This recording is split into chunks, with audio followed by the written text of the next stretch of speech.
Here's a few words with Adam McFadden of Firehouse Training. Hey, Adam. Hi, Scott. How's it going tonight? It's going well. Good, brother. Why don't we do a recap of March? Yeah, March was fantastic for Firehouse Training. We had the opportunity to run our CBRNE Hazmat Fundamentals with Ground Robots and Drone Systems virtual course.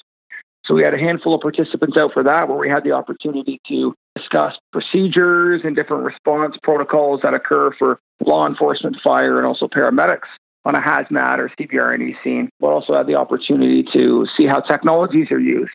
So drones, ground robots, and other types of technical devices that are primarily used by law enforcement.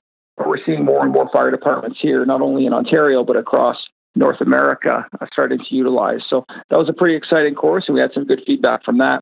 Again, our Firefighter 5 a.m. club continues to sell out. Not only firefighters, but even others in the community that are looking to discuss motivational nuggets, so to speak, when it comes to how they can kickstart their day, focus not only on goal accomplishment, but also mental health, especially in this trying time. The 5 a.m. club was great in March. Fantastic. And what's coming up? This month's actually going to be huge for us. We have our High-Rise Fire Safety Tactics course that we're running again on Saturday, April 10th from 9 until 1. Again, in a virtual format. So some of the topics that we're going to be covering in our high-rise firefighting course include advanced fire suppression and firefighting tactics, fire alarm systems, and also some high-rise residential and commercial fire safety procedures, and also coordinating that with on-site security, utilizing building functions, fire alarm panels, and other smoke ventilation equipment. We are going to have a couple guest instructors from across North America joining us, even some on-duty crews for some various fire departments here in Ontario that have currently registered and planning to attend. Saturday, April 10th from 9 until 1, and the cost for that is $150 plus HST. Another program that we're excited to run this month, back to some in-class training with our friends at Elements Robotics. We're going to be running a 2-day training program at the Grimsby Fire Regional Training Center on drone fundamentals for the emergency services. Now, the nice thing about this course is it runs in accordance with NFPA 2400, and this 2-day practical drone training course specific to the emergency services will help some of the students understand drone regulations and operating requirements, as well as learning a little bit more about legislation and maintenance and how to do various flight logs. We're also going to have the students have the opportunity to play with different drone systems and understand the capabilities through a drone obstacle course. The cost for that 2-day program is $695 plus HST, and that runs on April 24th and 25th. If anybody's looking for information on that, feel free to reach out to Firehouse Training for those details. I know that you've also been working on a really special project in the book you have coming out. Why don't you tell me about that? Absolutely, Scott. It's certainly been a long time coming. Over the last few years, I've been working pretty hard at putting together a lot of the different items that I've used to help our candidates in our career coaching sessions, from resume and cover letter and interview prep, as well as the different avenues that we offer here at Firehouse Training. So we are proud to announce that we are officially coming out with a recruitment guidebook. It's called So You Want to Be a Firefighter A, and it's coming out at the end of April 2021. And the nice thing about this book is it will definitely be Canada's most comprehensive literature on how to become a firefighter in the Canadian Fire Service. For any veteran firefighters out there, there's about 8 to 10 chapters as well.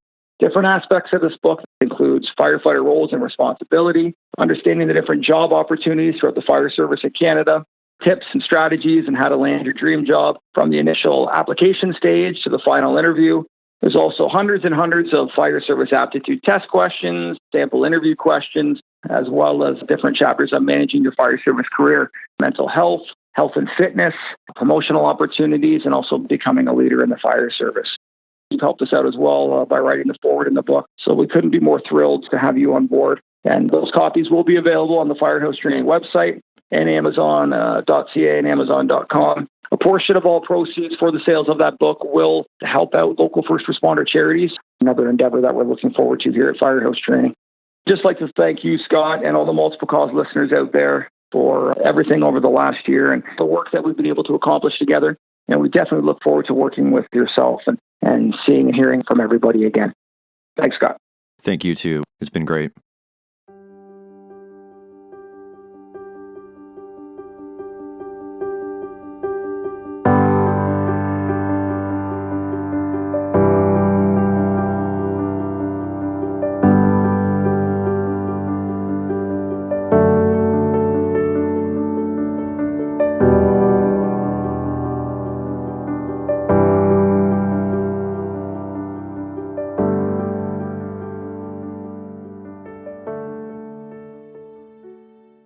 Holocaust survivor Viktor Frankl wrote in Man's Search for Meaning, "The one thing you can't take away from me is the way I choose to respond to what you do to me. The last of one's freedoms is to choose one's attitude in any given circumstance." My guest this episode has faced barriers, challenges, doubts, and judgments throughout her life. She has proven to others, and most importantly to herself, that holding to a personal ethos and persevering in spite of it all is the most honest and worthy path to choose. It's a privilege to introduce you to Jess Clermont. Hey, Jess. Hey, Scott. How are you? Good, you? Good. So why don't you start by telling me where you're from originally and about your family and your upbringing? Sure. I was born in Owen Sound, Ontario. About grade 6, I moved to Port Elgin. My parents actually ended up separating and getting divorced. So I moved with my mom. Port Elgin is a small town in cottage country up on Lake Huron. If you've ever seen the Canadian show Letterkenny, I joke that's where I grew up. Perfect.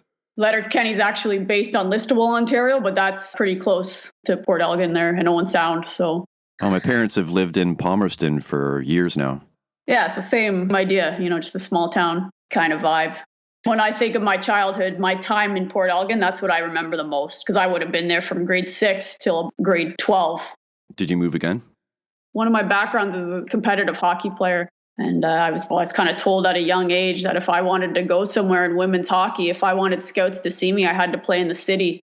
It worked out well. My stepdad at the time, he was a hydro guy working up at the Bruce power plant up in Kincardine. He just took a transfer to the Pickering power plant. And my mom, she always loved the city, so she was game for moving. So we uprooted and we moved down to the city after I made one of the teams here in Toronto. That would have been in my OAC year, so grade 13 of high school was when I moved. Was it a bit of a culture shock for you? For sure. Like I said, I had a bit of that Letterkenny background, small town feel. At the time, I wasn't even in Toronto. I was living in Pickering, but definitely much more culturally diverse compared to where I grew up.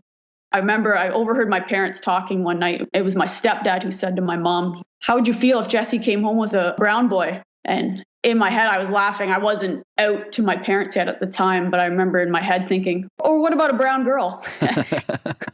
Just to paint a little bit of a picture of the different diversity that we saw when we moved here to Pickering. So you were obviously athletic at a young age. You played hockey. Any other sports? Yeah, I always think of myself as I was a seasonal athlete, so I had a sport for every season. I played hockey in the winter. I also played basketball. I played soccer in the summer. I played lacrosse a bit. And dabbled in martial arts here and there as well. I'm sure a lot of athletes know, and I came across this when I was in high school. My coaches were like, you have to pick a sport that you want to focus on. My basketball coach is bugging me to pick basketball, and my soccer coach is bugging me to pick soccer, but hockey was the sport that I was truly in love with. So, well, it's nice to be wanted. Yeah, I still laugh about my basketball coach thinking I had a good future. Like, I'm only 5'4", so that's kind of funny, right? There's a few NBA stars that are shorter in stature. Yeah, smaller point guard. Yeah, exactly. Yeah. And so how did your fitness and approach to fitness change over the years? Early in my life, it was as simple as just playing sports.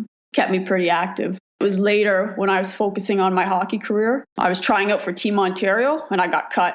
And some of the feedback they gave me was, you need to work on your upper body strength. And it was like literally the next week, my mom took me and signed me up at the local gym in Port Elgin to start working. So the next year I wouldn't get cut from Team Ontario. And I'm pretty thankful for that. The guy who owned the gym at the time, to me, he's still one of my best friends today. That was when I was 14 years old. So he's known me since I was that young. And still to this day, if I got a question about fitness programming, I can call him up and he'll help me out. Amazing. But I invited this guy to my wedding. That's how important this guy is to me. And I even said during my wedding speech, he made me not only a better athlete as a hockey player, but to this day, he's made me a better firefighter. So fantastic. Have you always been really good with constructive criticism and taking it in a healthy way and sort of tackling that challenge? Or have you ever struggled with like negative self-talk and letting it beat you down?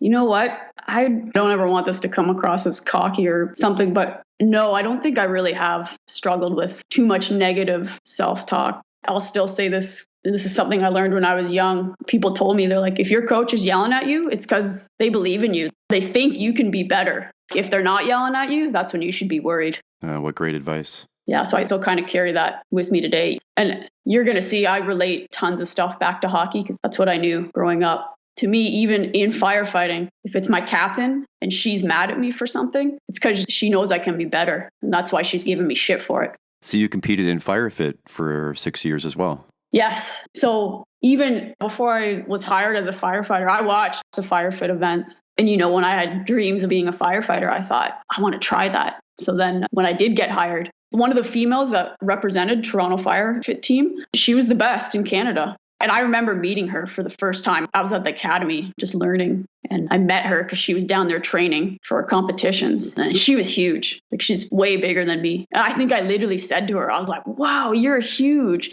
Because I was thinking, I want to compete in this sport, but I'm not as strong as this girl. Like, there's no way. That's what I thought. But anyways, I got into the sport. She helped me, mentored me. Same thing. I went back to my original trainer from my hockey days, and he helped program stuff for me to help me get better at the course. And I'll be honest, when I first started, because it was this one other girl who's the Canadian champion. And then we were training with the guys of the Firefit team. They're just way better than me.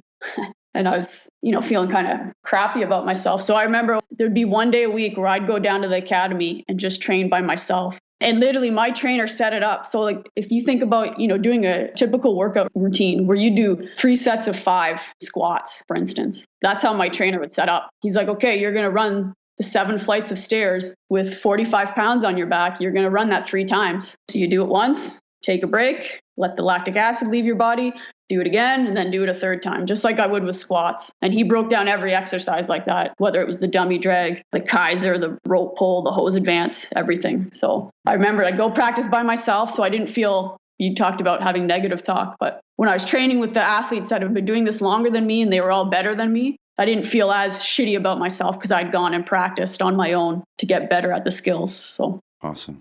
It just shows that you can adapt and overcome if you really want to. Yeah. I try. What years did you compete? It was right in my Proby year. I got hired in 2008. So 2009 would have been my first summer competing in Firefit. I spent 3 years running individual plus team stuff. And then my last 3 years, I only did teams. I'm sure you're somewhat familiar. I know you've had other Firefit athletes on your podcast. And Firefit's one of those sports. It's like a love-hate relationship. Right before the race, you're thinking to yourself, you're like, why do I do this to myself? Like, what am I thinking? And then after the race, you're like, oh man, I can't wait to do that again. I know you've had Mandy Gould on your show. Yeah. She was far better than I was as a competitor, so I never raced against her individually. But in the team side of it, Toronto and Brampton were definitely 2 of the teams that were normally competing against each other on the women's side. It was always exciting to watch. Yeah, definitely. That was one of the best things about Firefit. It's great. Yes, you get in good shape for your job, but definitely the friends you meet. I met other females through Toronto Fire, but here I had a whole group of friends with Brampton Fire just from that sport. You have the greater fire service, and then you have your own department, and then you've got your platoon, and then you've got your crew. And then the very, very microcosm is something like Firefit, right? It's just a very unique thing. Totally. So what are your workouts like now? What do you currently follow? When I was younger, and again, this is more hockey related, I normally followed a periodized program. If some people don't know what that means, it's just my trainer kind of had my whole year planned out for me. And at different times of year, I was training different stuff. For example, during hockey off season, which is the summertime, I'd be working on my strength, maybe a bit of hypertrophy. So actually making your muscles grow. When I was getting closer to season, maybe I'd be working on explosiveness and speed training. During season, maybe I'd be tapering off a bit and just maintaining my strength. Recently, I've switched to more of a CrossFit style workout. Now, with that being said, I'm by no means a CrossFit athlete. I call what I do scale fit because I can't do half the stuff that those athletes do. I'll start with a strength component. I always keep the 4 big lifts, whether it's squats, deads, bench, or overhead press. And then I'll do more of a circuit, which would be kind of the way I see CrossFit. I leave all the technical aspects out. I can't do muscle ups or I can't do handstand walks and stuff like that. When I watch the ones that they call the fittest on earth, those athletes are truly amazing. Like any other high-end professionals in sports, they are maybe built for it. That's why Michael Phelps swims. Yeah. I hope that's an excuse I can use as why I'm not that good. Same. They're built for it. Yeah. So what was your school and academic career path like? I can be honest, I never really cared about school. I just focused on sports. That's all I really cared about. Maybe my grades were in like the 70s. It was in my OAC year. I actually had a teacher kind of put a challenge to me. And it wasn't just to me, like he was saying this to the whole class, but it really spoke to me. He kind of made a comment and it was simple as, if you hand me in a C+ paper, you're a C+ person. And I thought, no, I'm not. I'm an A+ person. But I always handed in C+ papers. So I kind of thought, well, I don't want anyone to think of me like that. That was my OAC year of high school, where he said that one sentence to the class. I took a year off school. I just worked. The next year, I ended up taking a full ride scholarship for hockey down to the States. My 4 years in university, I was on the dean's list. I got a 4.0. So even in high school, when I got 70s, it wasn't because I was dumb or didn't understand. It was because I didn't apply myself. And like I said, that teacher basically said one sentence and it kind of changed the way I thought. And all of a sudden, here I was, that A+ student that he kind of challenged me to be. So you mentioned to me that your high school guidance counselor talked to you about being a firefighter. You know, it was that time in high school where our guidance counselors wanted to know, what did we want to be when we grow up? And I don't even remember how I came to this conclusion, but I'm sure it was because it was the physical side of it and something as simple as having to wear a uniform every day. So I didn't have to pick out what outfit I was wearing to work. I liked the simplicity of it. But anyways, I went to him and I told him I wanted to be a firefighter. And he said, you can't be a firefighter. You're too small. And I'll give him some credit. At certain times, that might have been true. Like maybe they only took people of certain stature. That might have been true. I don't really know. But I remember going home and telling my mom what he said, and my mom was pissed. Like she was furious.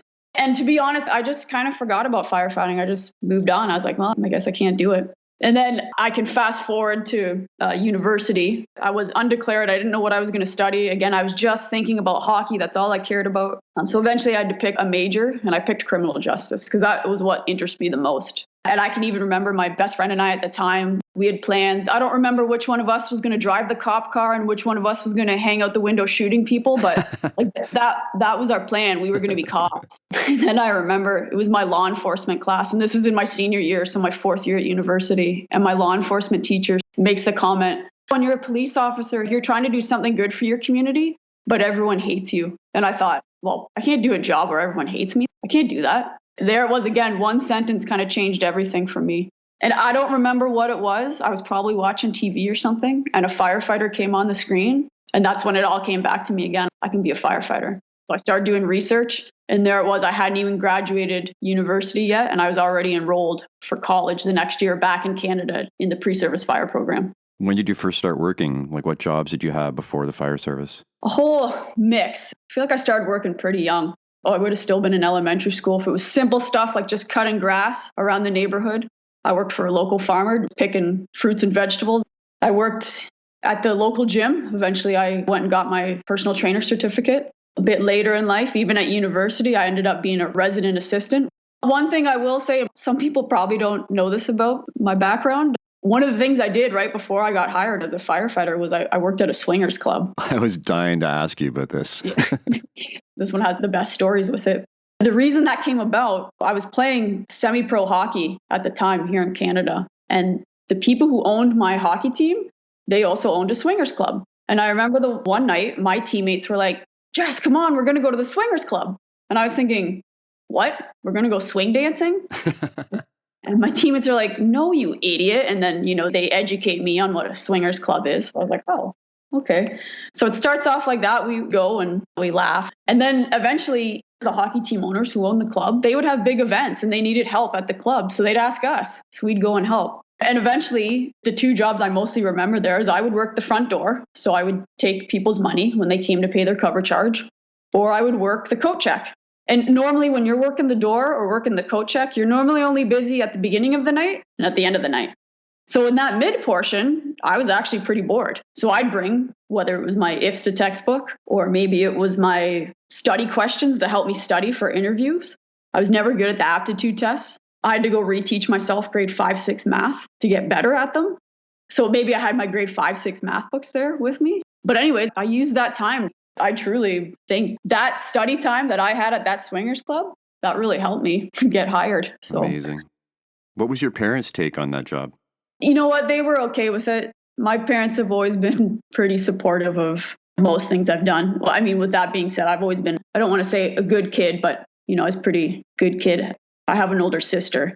She normally did maybe like the backwards way to do stuff. So I learned a lot from her of how not to do things. She set a good example for me that way. She showed me what not to do kind of thing. So Yeah, I think that's been the way with me and my younger sister too. yeah. Yeah, see? Good role models, even though it might be backwards. But, Exactly. yeah. What was your first exposure to the fire service? I can remember early, and again, this would have been when I was in elementary school. I was walking home one day from school, and there was a fire truck parked outside of my house. And I thought, this is weird. Well, I go inside, and my mom's giggling away to the firefighters. She burned some cookies or something she was making. Still laugh about that. And then otherwise, it was probably mostly TV shows. I can remember the movie Backdraft. It was probably my favorite movie when I was in high school. There was also a show on TV called Third Watch. Yep. Yeah, you've seen that show. That was kind of based on New York City. So it not only featured the fire department, but it also featured police officers and paramedics. So I'd say when I think of a TV show that really turned me on to firefighting, that was probably it. Have you watched the Backdraft sequel? I have. And? I liked it, but I'm one of those nerds, like I'll watch anything firefighter. So even you think about like the shows like Chicago Fire, 911, Lone Star, like they're cheesy, but I still watch them because it's firefighting. So. Wow. I'm a terrible heckler with stuff like that, so you and I couldn't watch those shows together. Oh, that's okay. I'm open to heckling. Okay, wicked. There's I'm sure you've seen it on social media. I think it's called Fire Department Chronicles. Yeah, it's amazing. And he green screens himself into the shows. Yes. So yeah, that's awesome. Yeah. I love it. So what was your journey to getting hired like? I guess I feel pretty lucky compared to some people. I mean, even in my recruit class, there were some guys who were like, I've been trying to get hired for 5 years. And I think after I graduated from college, it was probably about 8 months. So I felt pretty lucky. Even some background with that. I can remember in college, they'd give us the speech, only 10% of you are going to get hired. I distinctly remember them mentioning how white males will have a harder time getting hired. They are looking for visible minorities. I remember them saying that, which kind of, now that I think about it, I don't want to say it bothers me, but I think they presented that wrong. I'm an instructor now within pre-service college programs. So this is something even I tell my current students. But the first guy to get hired out of my college class, he was a white male. And to me, the reason he got hired is because he worked his ass off. It had nothing to do with anything else other than he worked his ass off. That's why he got hired first out of our class. And I'll even say about him, when I finally got an interview with Toronto Fire, he offered, he's like, Jess, come on, let's meet up. I'll help you with your interview questions. And I can even remember this guy in college, like we had a ladder quiz that day or something. And I was studying for my ladder test. And he was going over interview questions. And I'm like, don't you want to study for this ladder test? And he's like, I got it. I got to focus on these interview questions. And I was like, holy smokes, this guy's way ahead of me. But to me, that was just hard work. And then on the other side of things, so here I am a female, I'm a visible minority. And I remember the instructor saying something along the lines of, you'll get hired, no problem, because you're a girl.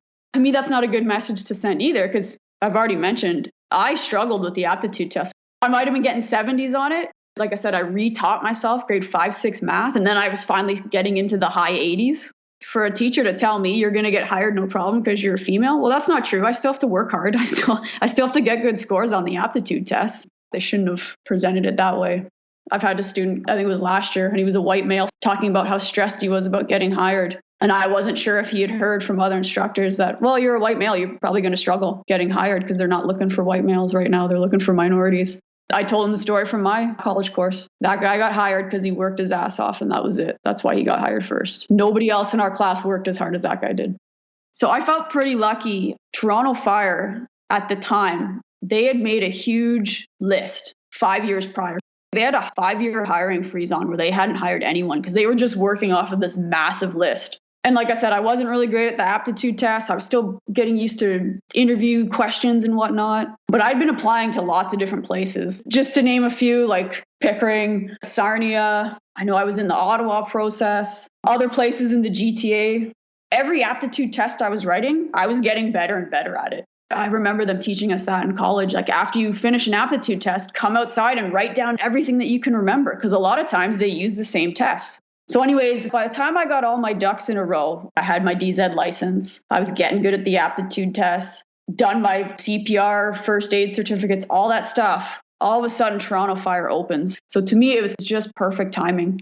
I remember writing their aptitude test, and I'd already written that same test 2 other times. So it was pretty fresh in my head, and I'd taken the advice that people had given me, and I got hired. You were ready for the opportunity when it knocked. Yeah.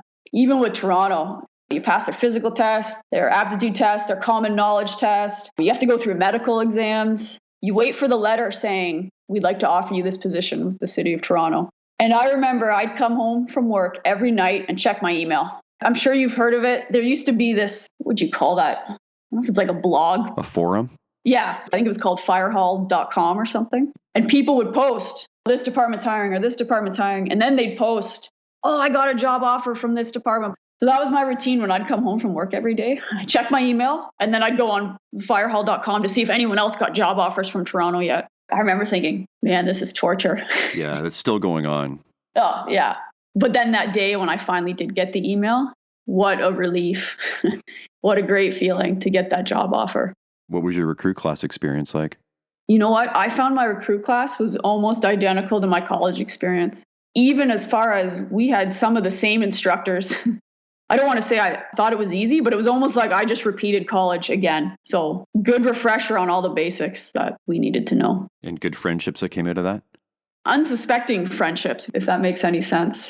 There's one guy from my recruit class, and I always make this joke to him. He was the youngest guy, so he was 19 years old. Our class average was 27. So this kid was 19, and I thought, a 19-year-old, I'm like, he's going to be a douchebag. I tell him this story even today, that I thought he was going to be a douchebag. He actually has a father on the job, so I think his father did a good job raising him, because he wasn't a douchebag. He's actually a very respectful kid. But anyways, the amount of times that our paths have crossed in this career, and so even to this day, he'll say that he considers himself a pump guy at heart. So if I ever have questions about pump operations, that's the guy I go to. It was somebody from my class. I never expected to be that good of friends with that 19-year-old douchebag from my recruit class. Just kidding. He's not a douchebag. What were your rookie years like? The first hall I was assigned to, slow hall, known as like a retirement hall. The good news was it was a single rescue truck hall. So I was going to learn some good skills because they did auto-X. They were also a rapid intervention team. So some specialized skills. My very first day on the job, I walk into the hall and I'm pumped, if you can imagine. I have the muffins or the donuts or whatever people advised me that I should bring on my first day for the guys. And I'm pretty excited. I go in there and I remember my captain gets me alone and he says, Jess, I've had really bad experiences with female firefighters, but I don't expect anything different from you. Wow. You get kind of crushed. And I'm like, all right, well, it is what it is. So that kind of sucks for my first day on the job. But the good news about that captain is I never had to wonder what he was thinking. So I did my probie year there. And then I was lucky. I put a transfer sheet in from what I call my dream hall. And when I say my dream hall, it's because at the time in college, they were still doing rideouts. So I got assigned to that hall as a student. So that's why I was in love with the hall. So anyways, after my probie year, I put my sheet in and I got the spot at my dream hall. And that same captain came up to me. He said something along the lines of, you know what, Jess, you are a hard worker. I really did enjoy working with you. He's like, I'm going to call that hall and tell them that they're getting a good firefighter. So even for him to say that compared to my first day, I'm just trying to say, like, it's not all bad. A lot of that has to do with you and how you approach people and how you approach challenges. Possibly, yeah. Well, that's the way I see it. I'll accept that. Good. That's good. Yeah. So speaking of constructive criticism, who have been your mentors and guides? It's kind of funny when I think about mentors.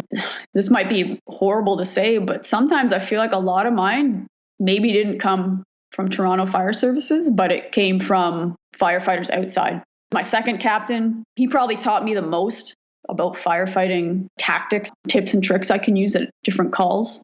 That first probie hall I was at, a traveler that came in who was a younger firefighter, he really took the time and he went through the whole truck with me. 12 years later now, I still remember that. So I'm grateful for people like that I've met throughout my career. Even now, if I'm considered a senior firefighter at my hall, I try to emulate that stuff. So if we get a new firefighter, I take them through every single aspect of our truck.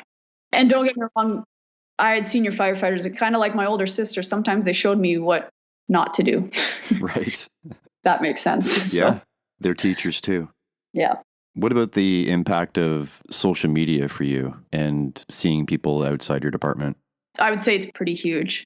I'm a forcible entry instructor now. It's something I'm pretty passionate about. But the reason I became so passionate about it is because I realized how much I sucked at it. And the call, and I've told this story before, we respond to a high-rise fire. We know what unit's on fire because we can see a little bit of smoke and flame around the door frame. What I actually think happened is I think somebody had put some accelerant around the door frame. That's why it was on fire. It's not because the fire inside the unit was huge or anything. But anyways, we know the unit, so we stretch our hose line. We're ready. At the time, Toronto Fire didn't really have great forcible entry training. When I got to the trucks, it was kind of like, here's a sledgehammer, just swing away. That was our forcible entry training. So my junior guy, he picked up the sledgehammer and he started swinging away at this door. And it felt like it took him 60 swings with the sledgehammer. Now, it wasn't 60. It was probably only 30, but that's how long it felt. So anyways, I'm on the nozzle waiting for the door to open so I can put the fire out. And as I'm sitting there, I can see my captain holding a halligan bar. And I think I should grab the halligan bar and help my buddy here.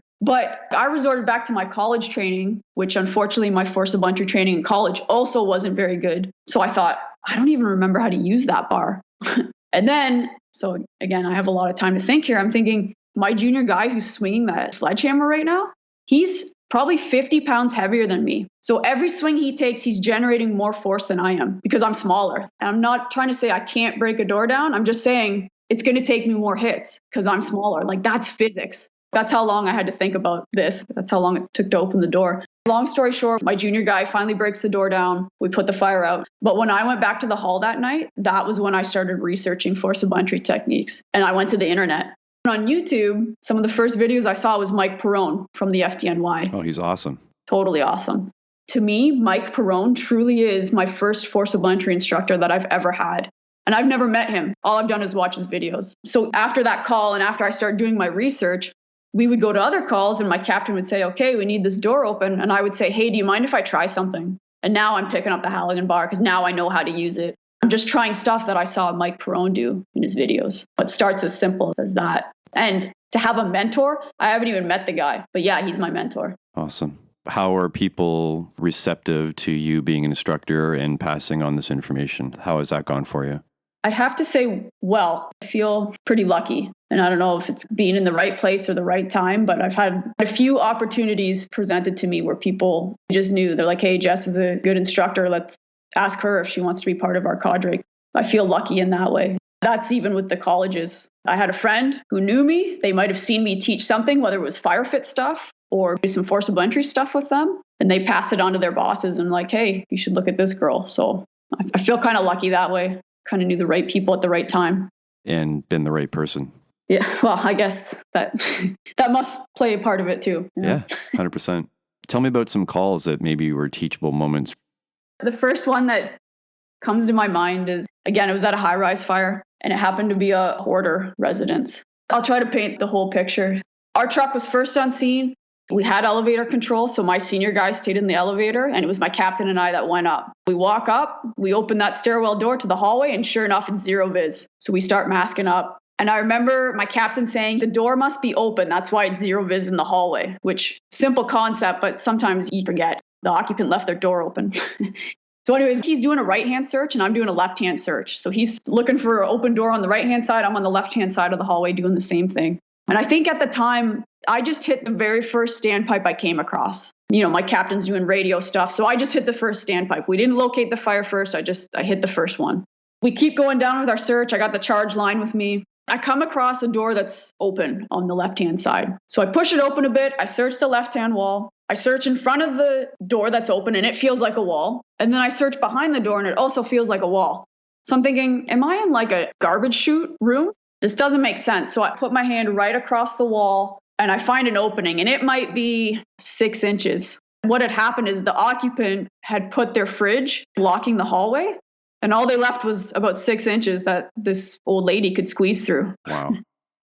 So anyways, I felt lucky that I even found that opening because I could have just been like, nope, this is a garbage chute room. Going to keep going. So anyways, I tell my captain, I found an open door. I think this is it. And then I tell them the hallway's blocked with something. I'm lucky I'm small, so I can squeeze through. And my captain, he's on the other side. He's trying to figure out what the hell this object is blocking the hallway. I'm still going into the room. Now I'm tripping over stuff because there's clutter all over the floor. Again, I let my captain know I think it's a hoarder. There's shit everywhere in here. I turn a corner because I'm still doing a left-hand search. So I turn a corner and I can see fire blowing out of one of the rooms down the hall. I can see it through the smoke up near the ceiling level. So I say to my captain, I'm like, this is it. This is the fire unit.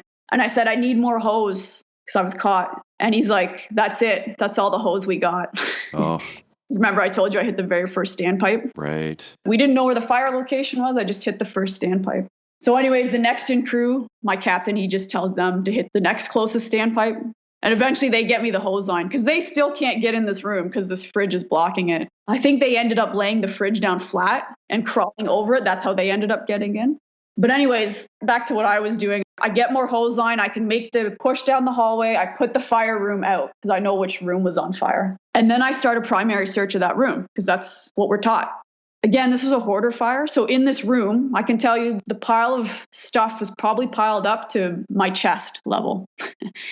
So I jump up on the pile of crap and I start trying to search it. And like I'm falling in holes. Like I remember my legs were getting caught in holes and I have to pull my leg out of the hole and keep crawling. And at this point, now I'm doing a right-hand search. And I run into the far wall. So I'm going to make a left-hand turn for my right-hand wall search. And I see what I think is white Christmas lights in the apartment. And I thought, oh, I can see over there. I'm going to crawl really fast to where I can see. So I crawl really fast. I'm going towards these, what I think are white Christmas lights. It's the summertime. So that's why it doesn't make sense that there's Christmas lights up.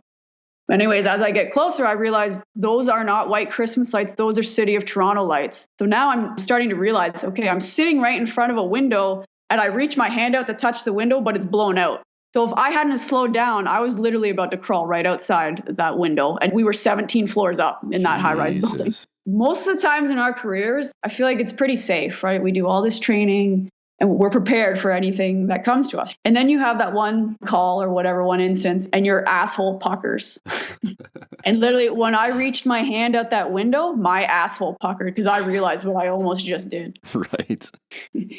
So the second half of that room, that was a really quick search. Like I said, my asshole puckered and I scared the shit out of myself. I'm crawling along trying to finish that search as quick as possible. But even looking back to that now, and to me, this goes back to lack of training on my behalf. In a hoarder residence, like I'm not going to find anyone laying on those piles of whatever they're collecting, right? Mm-hmm. Of what they consider precious items. So I almost feel kind of embarrassed that I was searching. So same thing, that's when I went and did research about hoarder fires and how they live, which is a lot of times they just have little goat trails and they just walk through their stuff through these little goat trails. I think any of us would have done exactly what you did. Well, like I said, now that I know a bit more, I can also say at that time, we just got thermal imager cameras on all of our trucks. There was one time where only our district chiefs had thermal imagers. But because it was brand new on the trucks, do you think my captain and I remembered to bring it? Nope, we still sit down on the truck. So just little stuff like that probably would have really changed that situation. And again, not saying that I shouldn't have searched that room, but maybe my search tactic could have been a little bit different. Yeah, it's good to reflect back on calls and just take pointers from them. For sure. I'm sure this is the same for everyone, but there is not a single fire that I go to. I don't learn something or I don't think, man, I shouldn't have done that. I should have done this. Just that continuing education, always learning, always getting better. And you had one that was a rescue that the quote unquote victim wasn't too good to you? Yeah. So there's another high-rise fire. The fire was actually on the first floor this time. The first in truck was fire attack. So my crew, we got assigned search and rescue. The very first room I came into was a bathroom. We were splitting up. I took this room. My senior guy was going to take a different room. And then my captain was going to a different room. And then we'd meet back together. And the smoke, it wasn't full zero visibility, but maybe I could see 30 centimeters. But I remember walking into the bathroom. I had my flashlight on and I turned to my left and I see two eyeballs glowing, looking at me. And I kind of jumped a bit because, like human eyeballs don't do that, right? So I get a bit closer and I realize it's a dog. And the dog is so scared that it's hiding in a bathtub. I'm a dog person. I love dogs. I go back. I tell my captain, I got a dog in here. And he's like, okay, just stay with the dog. We're going to finish the primary search and then we'll leave the building together. So they finish up their searches. They come back. It's only like a 40-pound dog. So I pick it up and I'm carrying it out. And as I'm carrying it out, I'm walking past other crews. And like I said, people know me. They know I love dogs. And I'm like, look, I found a dog. And I'm hugging it, squeezing it, loving it, all that stuff. Somebody had a leash, which was perfect because the dog didn't have one. We put the leash on the dog's collar and we walked the dog over to the ambulance to reunite it with the occupant. After the fire, we're cleaning up. And I remember getting back into the truck and I went to unclick the waist belt of my SCBA and there was something mushy on it. And I thought, uh-oh. So I bring my hand back up to my face to smell it. And sure enough, that dog shit on me. That was my nickname for a little while, was Shitty. As you can imagine, the whole truck stunk after that. Yeah. So. And you had one that changed your search technique. Yeah, so this is at a recent fire. Sometimes I'm almost embarrassed telling these stories, but I also like people learning from my mistakes even. Yeah, we have to. Yeah. This was down on Queen Street, downtown Toronto, and typical buildings on Queen Street.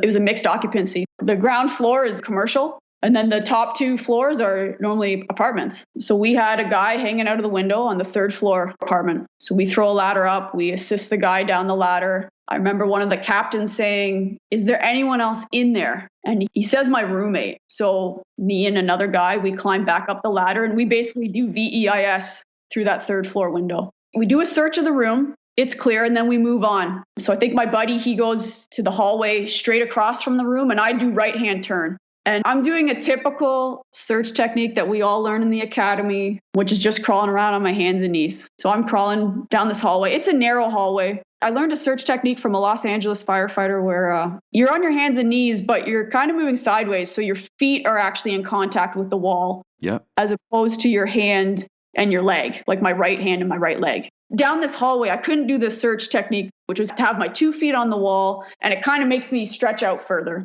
And my feet keep me orientated to the wall. Turn back to that traditional search where I'm just crawling hands and knees head first. And I think I was feeling along the wall, and all of a sudden I go to put my hands back down on the floor, but there's no floor there. What I'd found was a staircase, and I ended up rolling head first down the stairs. Because as you can imagine, when I put my hands down and there's no floor there, the weight of my SCBA just throws me ass over tea kettle. Luckily, the stairs, they had a turn in them. You walk down 3 stairs and then you turn left. So I didn't fall fully down a set of stairs. It was just 3 stairs I rolled down. But I remember my foot was caught in a banister.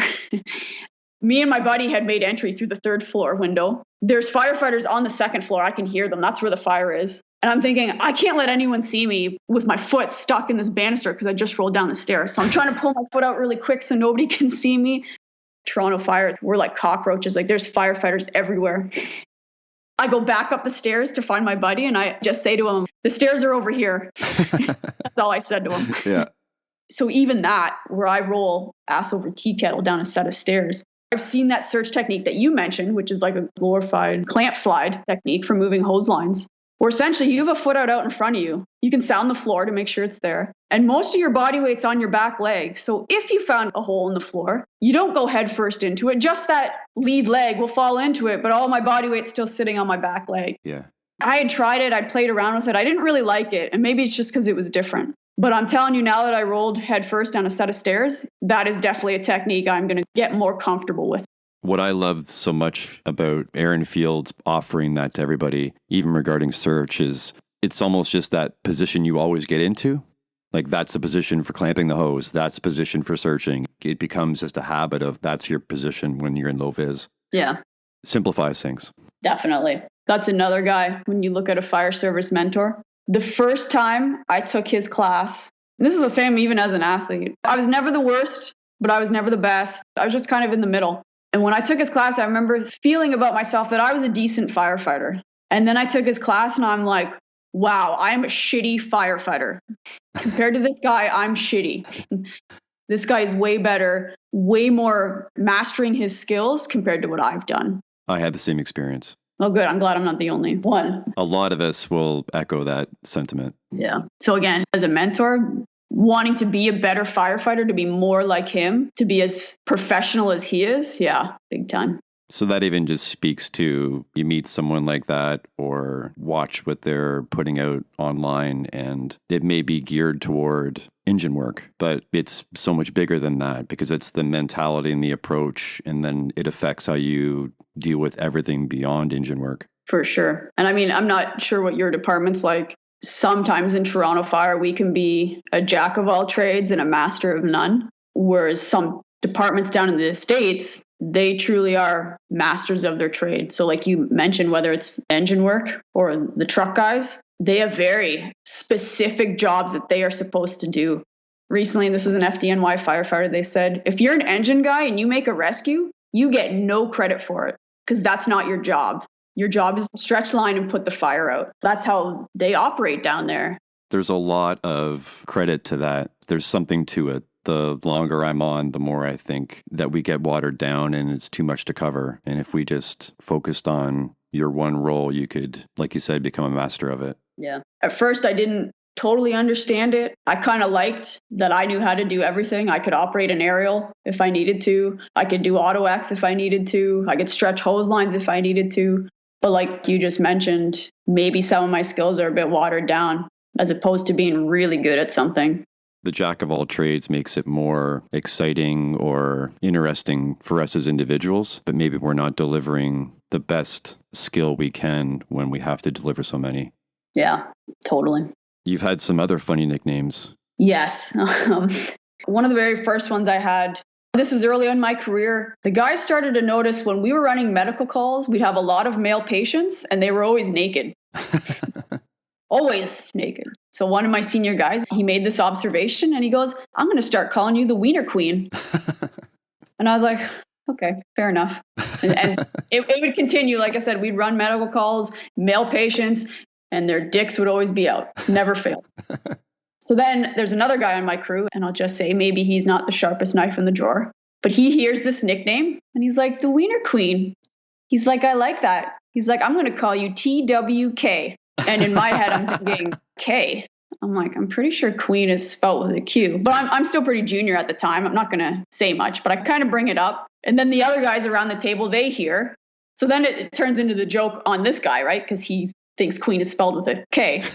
So anyways, that changed my nickname again. Instead of the Wiener Queen, I was TWK for a while. Then to build, this is still rolling off the same nickname here. I'd spent about 9 years at this hall with these guys. When you talk about fire service family, and those guys are my brothers, the brothers that I never wanted kind of thing, but they're my brothers.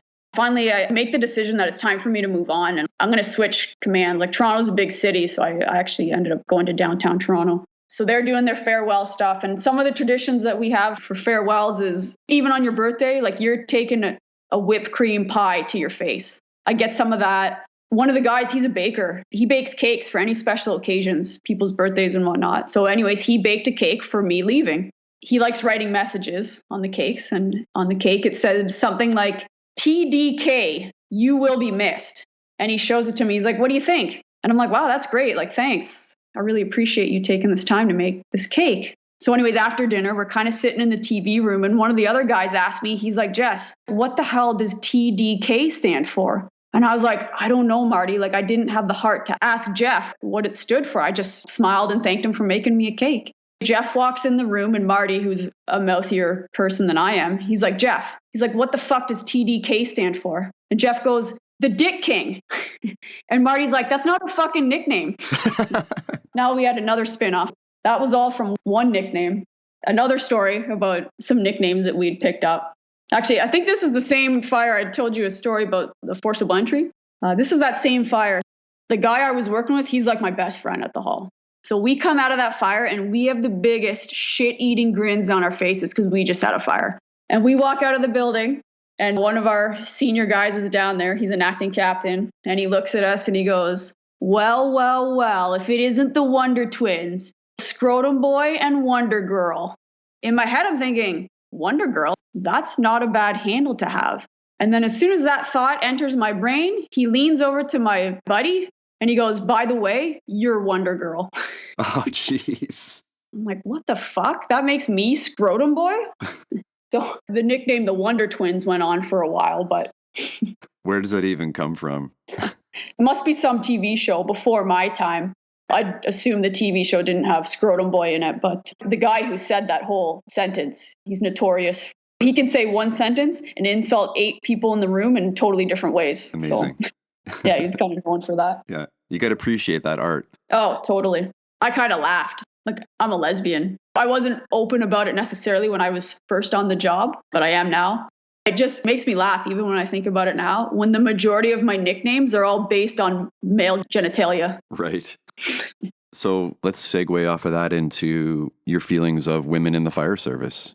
I kind of had some bad experiences. Like I said, my first day on the job, my captain basically told me he had no faith in me because I was a female. Even when I told you I put that transfer sheet in to go to my dream hall, my senior guy, he came and told me one day, they don't even want you there. And I was kind of taken back.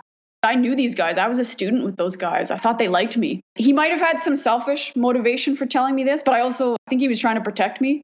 And I was kind of like, well, why? Why wouldn't they want me there? And he's like, because you're a girl. And I'm not sure what stereotypes some female firefighters have, but the guys thought maybe everything would change because a female was going to be there working with them. If a guy says fuck in front of me, he's like, oh, sorry, I didn't mean to swear in front of you. You think I've never heard the word fuck before? Just stuff like that, right? Like they kind of change how they act. Going to my second hall, and you're already kind of nervous about moving, and I find out that they're afraid to have me there because I'm a female. Again, you get a little crushed. I worked with a guy for about 9 years. I know he had older sisters that maybe picked on him. I know he was going through a tough divorce. I don't know if he had a bit of a chip on his shoulder about females. I remember he would say stuff like they had an all-female build at Habitat for Humanity. So they were featuring it on the news that day, and we're all sitting around the table. And he goes, who would want to live in that house? And I was like, dude, I'm sitting right here. Yeah.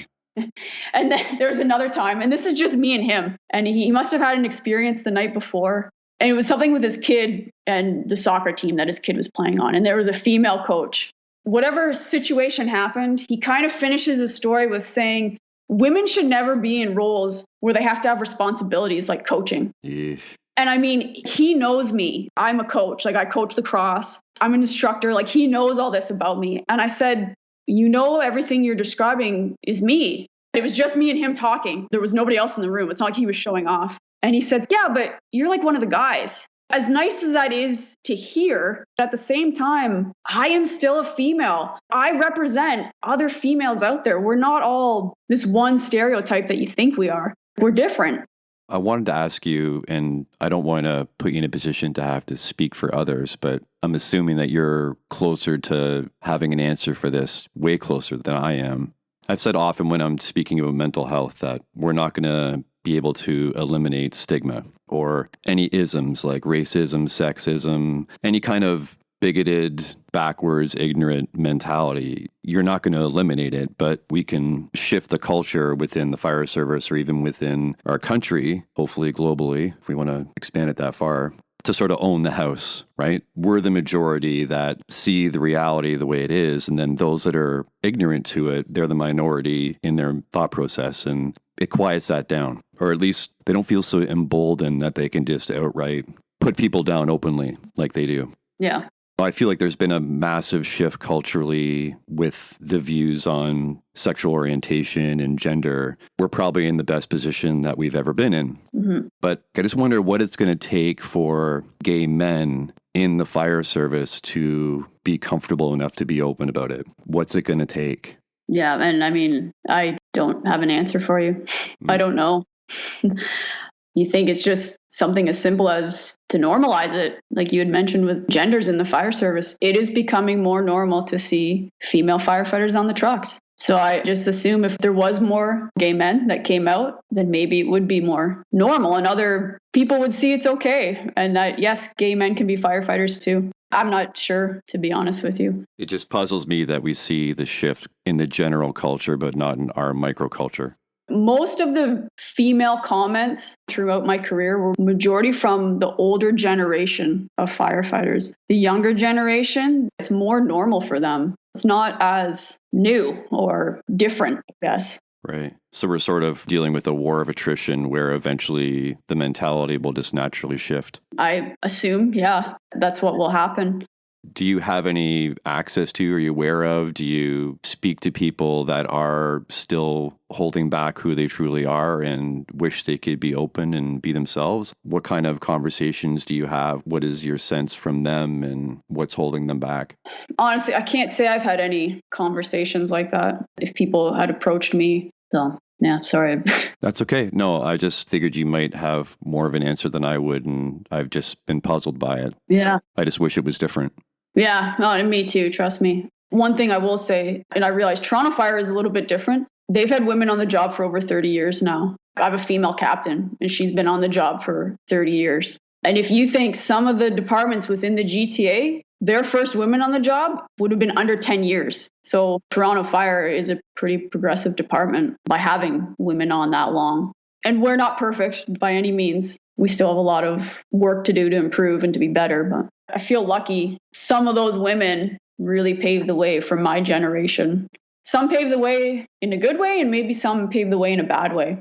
My first few experiences, other firefighters would see me and see that I was a female and just assume I was useless. So if there's female firefighters before me and that was the road they paved, then that was kind of shitty to any other female firefighter coming on the job at that time. It's just crazy to me because those same firefighters 100% have had the experience of realizing that not all men are good firefighters. And maybe they assumed prior to that experience that they were going to be. So you think they would have had that eye-opening and then been able to make the perspective flip and transfer it to seeing women in the fire service or people of different sexual orientation. People stop their thought process at a certain point and they just don't think it all the way through. Yeah, totally. So despite all that, do you feel that there's a family of the fire service or a brotherhood or a sisterhood, however you want to phrase it? 100%. It's a family environment. Early in my career, I wasn't open about being a lesbian. Anything about my private life, I just didn't talk about it. There's 2 guys at my hall that were the jokers. And every once in a while, lesbian jokes would come up. I knew they were looking at me, giggling, and whatever. It is what it is.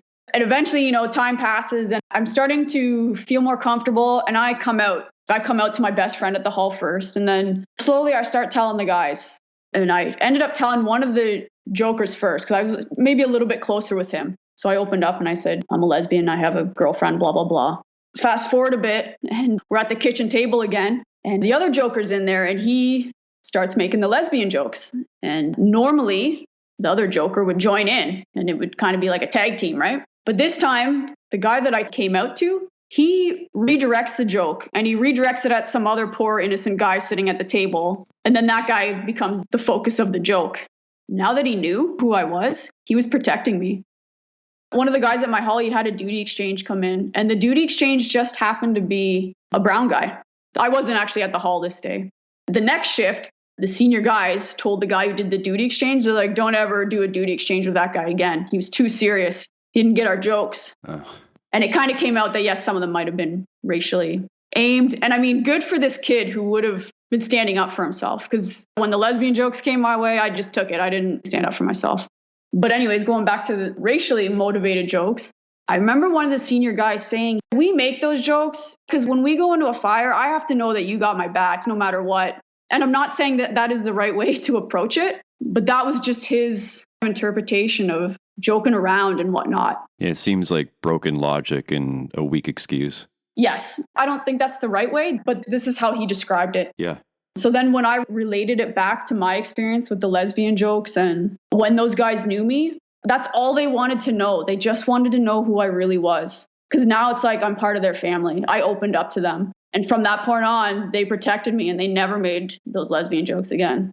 So that's not necessarily the right way to go about it, but I kind of understand what they were doing. Yeah, and hopefully that translates across how they would interact with anybody from now on. We could hope. Hopefully. But then I can go on and say one of the guys who's the jokester, it's kind of like a father figure. And I remember one of my other buddies saying that. He's like a father to me. Like some of the stuff that he showed us, it's like your dad teaching you stuff. When my car battery went, that guy searched all day trying to find me the cheapest battery replacement. Then he came home with me after shift and he helped me replace my car battery. And he explained to me, he's like, this is no different than when we cut car batteries at auto accidents. Disconnect the negative first, then the positive, take the battery out. Even something simple like that. My wife and I were moving and my father-in-law was blown away because my whole crew showed up and helped me move. And they didn't have to lift a finger because my crew did everything. He's like, holy crap, if you ever need to move, just call a bunch of firefighters. So it's stuff like that. Yeah, when you say family, that is 100%. Whether those guys are like father figures to me or they're the brothers that I never wanted, now I have, that's totally true. Have you ever struggled physically or mentally through your career? And have you seen other people struggle as well? I feel like I do okay. But sometimes people ask, what's the worst call you've ever seen? Or what's the worst thing you've ever had to go through? And I can honestly say, and I can speak for some of my crew members too, the hardest thing I've ever done as a firefighter was my crew member committing suicide. That was the hardest thing I ever went through as a firefighter. That changed us. And this isn't my story to tell. This is a crew member of mine that obviously struggled with mental health. This was around the 7-year mark of my career. I had 2 crew members attempt suicide. That is a scary statistic. We were a big haul. If we were a full house, all of our trucks had full manpower, we'd be 13 of us sitting down for dinner.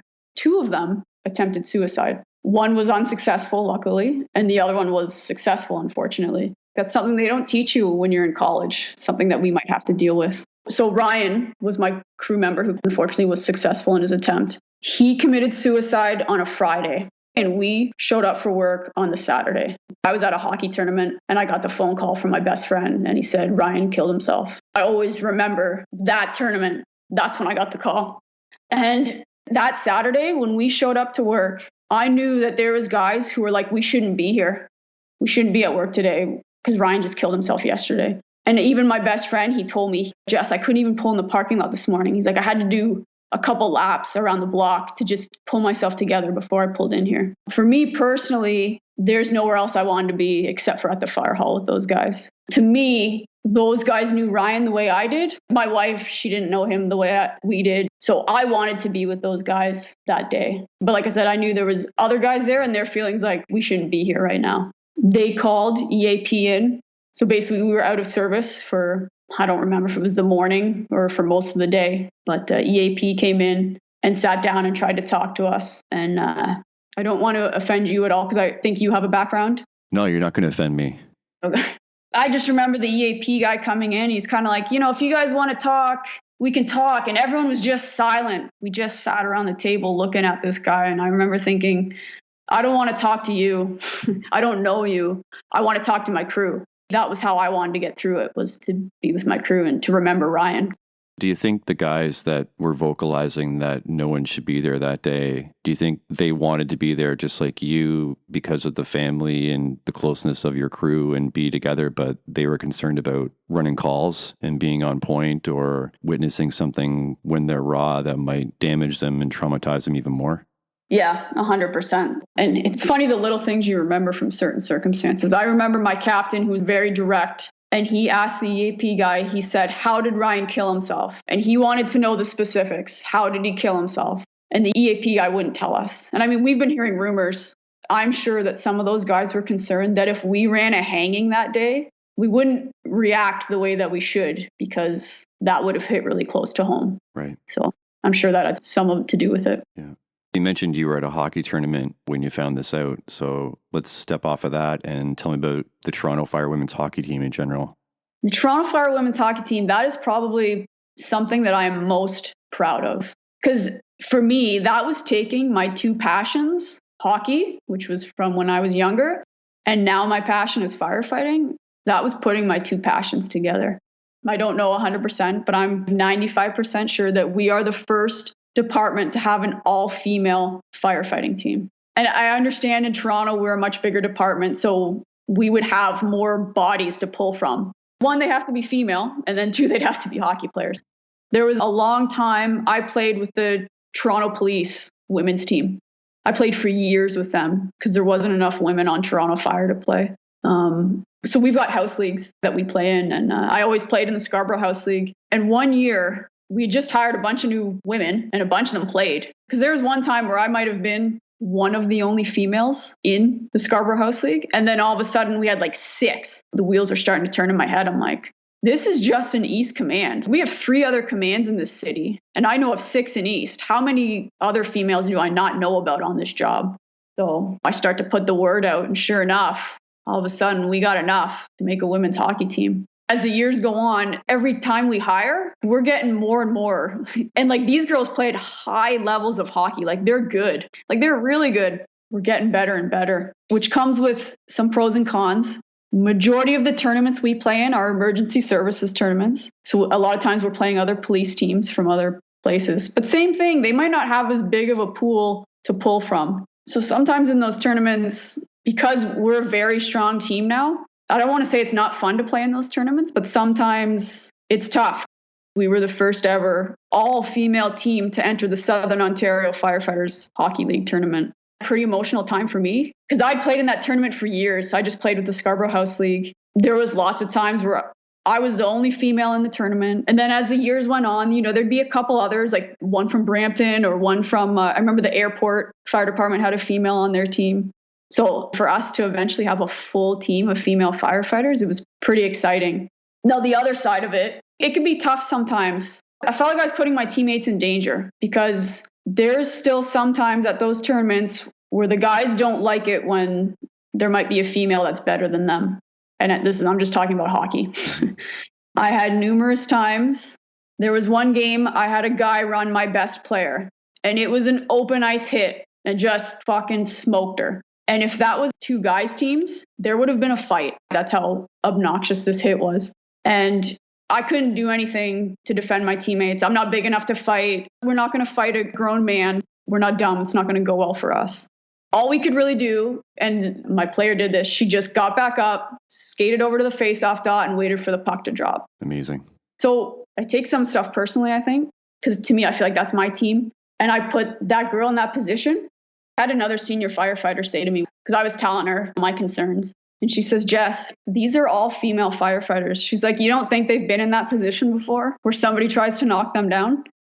What a great point. You're totally right. These girls can handle it. There's other instances in that tournament. Sometimes the refs will protect us maybe a little bit too much, and they'll call a lot of penalties against the other teams. And if you can imagine, that's really frustrating for the other teams. And doesn't do you guys any favors either. No, even in the house league where I've caught an edge and I fell and the ref will call the closest guy near me a tripping penalty, even though he didn't touch me. So I've literally skated over to a guy in the penalty box before and said, hey, I'm sorry, you just got that penalty because I'm a chick.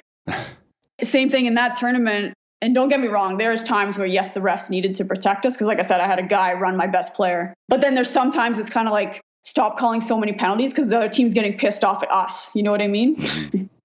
So, and they're going to make assumptions that you approve of that, and it just doesn't do you guys favors. Yeah, the usual that we're females, we're too soft, we can't take it, we can't play with the guys, blah, blah, blah. So every year I ask my team, I say, do you want to enter the Southerns tournament? And they always say yes. We've played in that tournament 3 years now. And obviously this year it's canceled due to COVID. But last year, I believe, and maybe it's because they're getting used to it now, but last year was the cleanest tournament that we've ever had. We had no issues on the ice. Nobody was trying to run us. So when we were talking about making change, if it was more normal for the guys to see us in the tournament the third year. I love that without me even asking a specific question. When you wrote out your bio, you put, my favorite weapons are hockey sticks and halligan bars. Well, like I said, those are my two passions. I have a hockey stick tattooed on the back of my right arm, and one day I will get a halligan bar tattooed on the back of my left arm. But amazing. Yeah. I was lucky enough to get connected with you through reaching out to the Fire Service Women of Ontario. Talk to me about how you got connected with them and give me your take. I don't totally remember exactly how I got involved with them. What I do remember is Toronto Fire would put out a letter saying, we will pay for the first 10 firefighters to register for this conference. I love going to conferences. I love learning new things, meeting those mentors and whatnot. So anyways, I signed up and I went. So honestly, FSWO, for me, it just started off as a firefighting conference where I got to learn cool things. So even at the first FSWO conference I went to, one of the courses was forcible entry. This was my first hands-on training of mechanical advantages of your halligan bars and whatnot, how to use it. Nobody else had ever taught me that before. So even to have that opportunity, I think about some of the other instructors that they brought in. There's a firefighter from Burlington, and I don't remember his name, but he had a course talking about how hydrogen cyanide from smoke is really bad for us. There's a B12 vitamin that you can take. You could take it in the morning before you go to shift. So they do it in Burlington. It's a spray. So after a fire, they'll spray this vitamin B12 in their mouth, and it helps remove that cyanide from your blood. And I thought, how come I don't know about this? Why am I just learning about this now? Somebody else that they had was Dave Dodson. So Dave Dodson is known Art of Reading Smoke. And I know you've had his successor. Yeah, on as one of your guests. But same thing, when I took Dave Dodson's course at FSWO, again, one of those things where I'm like, I'm not as good as firefighter as I think I am. Like, I still have a ton of shit to learn. They had some heavy hitter instructors, Aaron Fields being another one. That's where I met Aaron, was at FSWO for the first time. So yeah, they just brought in some great instructors. And again, you talk about mentors. Those guys were mentors to me. And now here we are a bit later in my career, and I've taken on the role as an instructor at FSWO. And I like it. Normally FSWO is a 2-day conference or symposium, they call it now. So I'll teach one day, and then the other day I'll be a student. That's awesome. FSWO is where you got my name from. When I think about FSWO and all of the amazing women that are a part of it, I can't even believe they put my name forward, if that makes sense. That's how many amazing members that they have to choose from. So, well, I believe that there's a lot of amazing members to choose from, but just talking to you for this time, I know why they offered you up. Well, like I said, very, very flattering of them to consider me. So, would you want to finish off with a few standard questions? Sure. Shared dorms or your own rooms? What do you prefer? I feel like I'm indifferent. Either or doesn't bother me. I like, this is a bad joke, but like, I'm a professional firefighter. I can sleep anywhere. So yeah. I don't, that's probably a horrible answer. Well, no, I think you can take that to off shift when you're so gassed. It doesn't matter where you sit or fall down, you're going to fall asleep. Yeah. Or on a standby in the truck. Yeah. I've had both. I used to have my own dorm. They had a separate female dorm. At my new hall, their dorms are split up by trucks. So if I'm on the aerial truck, that's the dorm you sleep in. I don't know if one's better than the other. It's just a place I go lay around until the next call comes in. So, do you prefer to eat together or everyone do their own thing? Eat together for sure. And I know you've had other guests on, and I think they hit the nail on the head. But that kitchen table at the fire hall, that's where all of life's problems get solved. Maybe not the best solutions, but...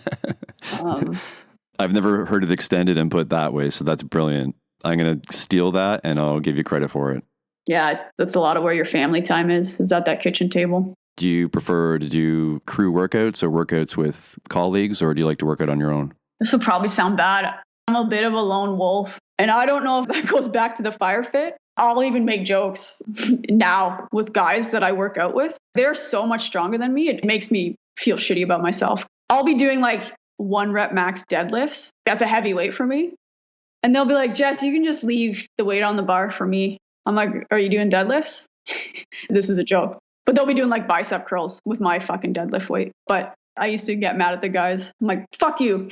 We're lifting so much more weight than me. Where my 1 rep max is a warm up for you, you asshole. But don't get me wrong. I don't mind having people in the gym with me. At my old hall, one of my best buddies, we would do circuits together. So I could assume because you love force entry, but truck, engine, or rescue?